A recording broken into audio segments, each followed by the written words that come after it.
Good morning and welcome. It is Tuesday, the 19th of April. I'm Flat Cap Callum and I'm hoping you are all very, very well.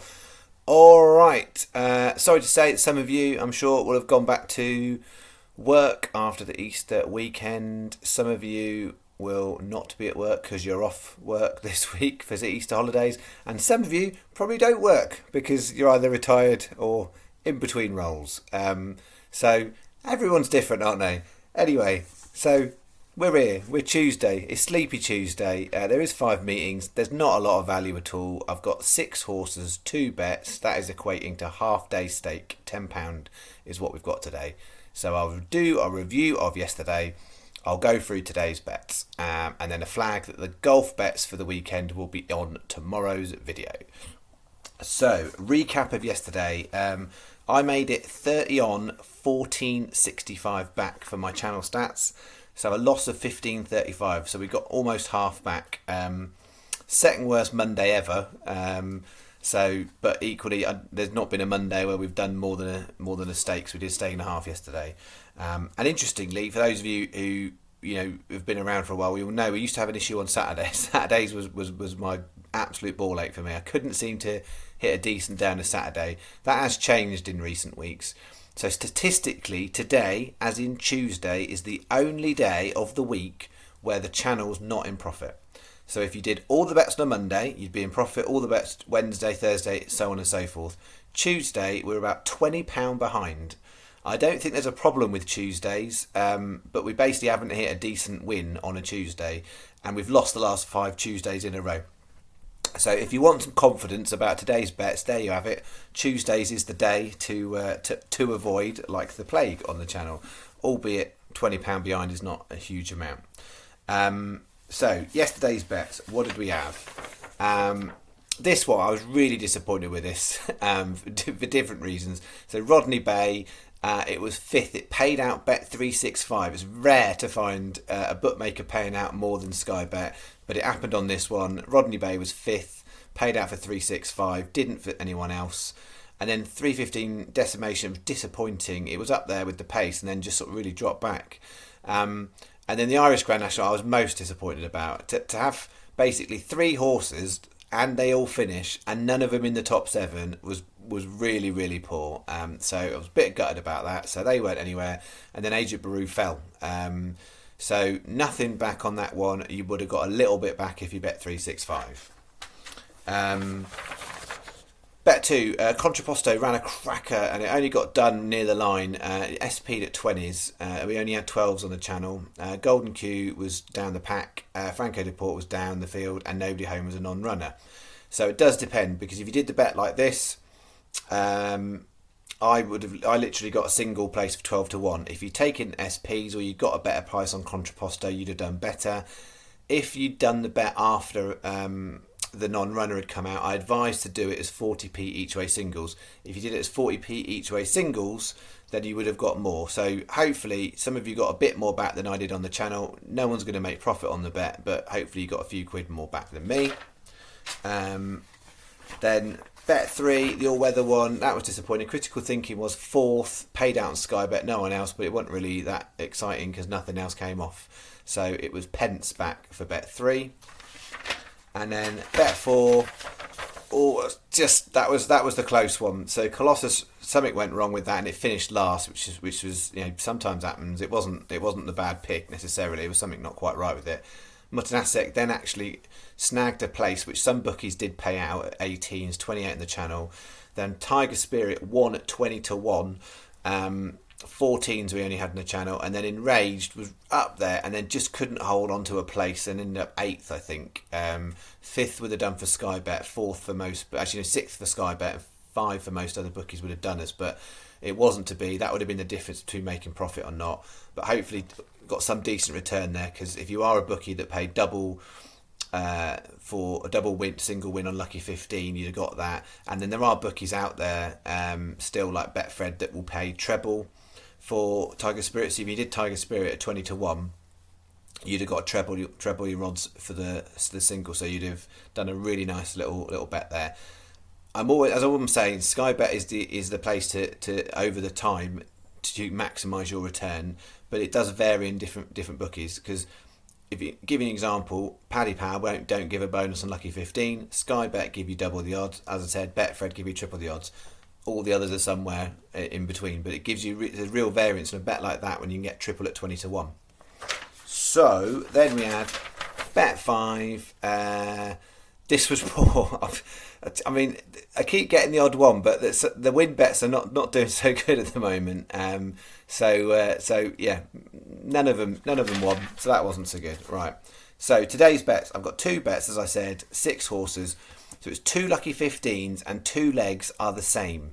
And because I've only got a small amount, I am going to take the opportunity just to explain a little bit more about my selections, because I get often asked questions. And because I've picked them for different reasons, it might be helpful, because it's not like I'm using one set system where I'm going, that's the horse for me. I'm not using a statistical system that says that's where it is in the odds, therefore I'm going to take it. But I need to equate value. So what have I got? And hopefully, for those of you who gave me a lot of banter yesterday on the chat, I've tried to write the horse names clearer. I've had time this morning. I've done it in block capitals. So I'm hoping there's some benefit there to be able to see the names of these horses, because there was all sorts of crack about magnifying glasses yesterday.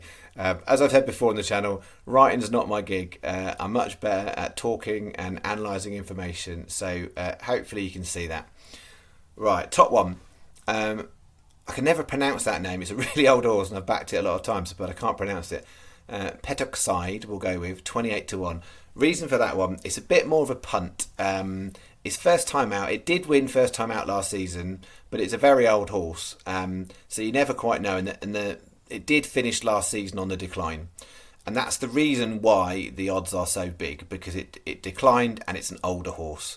It has got Epsom form, which is very helpful. So there are a number of horses that are kind of like Epsom and no one else does, because it's got this big old hill sometimes. So I'm having a bit of a punt, really, that there's value in the price for Pecticide, because it has got evidence that says it goes well fresh. It has got evidence of it's done well at Epsom, and it's not really necessarily a spring horse, like it always runs well in the spring. It's a bit of a mixed bag, but because it's come down the handicap mark, I'm taking a chance. Most bookies are paying 4 on that race, and so I'm not thinking that horse is going to win by a mile, but I'm thinking at 28-1 it's worth a go to try and snag 3rd or 4th.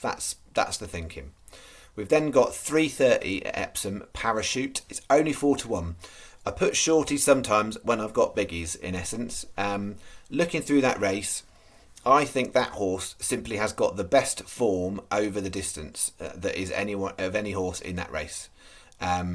So if I was having one bet on any horse and I could take them and they were all the same odds, I would take Parachute. There are some bookies that are paying 4 on that as well.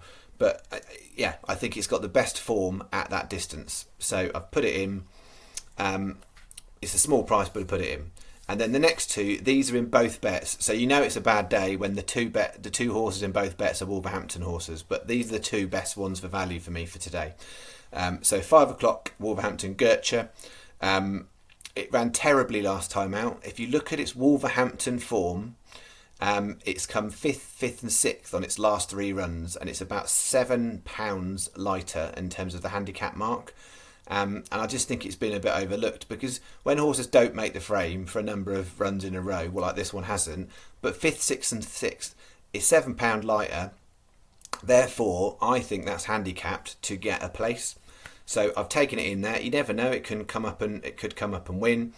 Likewise, it could still be a bit of a donkey and be on a bit of a decline. But I think there's definitely value in the Gertrude price.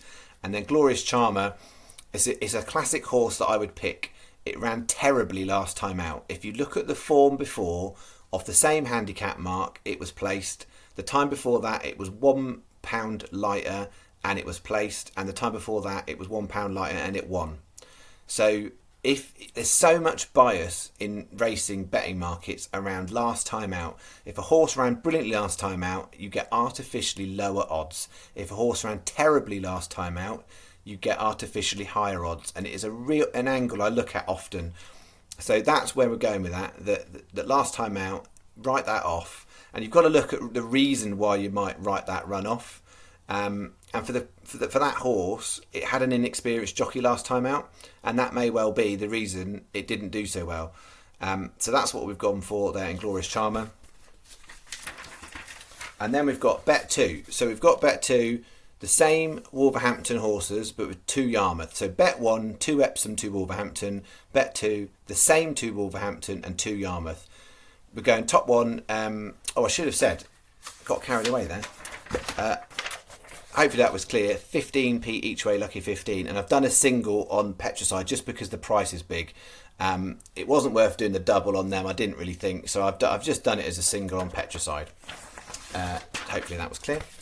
And then here we've got 15p each way, lucky 15. And we've got a 50p win single on the top 1. So the City's Phantom, it's a 5-runner race. So you get a quarter of the odds if it does place. The top 2 in the market don't have form on turf properly. And the bottom 2 in the market don't look good enough. That's the one that's got the form on the turf. So I think it's overpriced. If I could take any horse in the race, I'd take it at the 5. But it's the one that's got the proven form, and I will always pick for the channel bets. I'll always go with something proven. So 11-2, and then we've got the 2 Wolverhampton, and then Outrage. We had it the other week. It's back on the turf. It's got a £10 lower mark on turf than it has on all weather, and it's been running well on the all weather. So I'm taking a chance here that it's going to convert some of that form, albeit it doesn't like the turf as much. I think it's worth a go at that price. That is what I've got for you. 15p each way, lucky 15s on both, and this one's got a 50p win single. Hopefully that makes sense. Right, you enjoy your day, I'll enjoy mine. There's a lot of racing the rest of this week is what I would flag to you.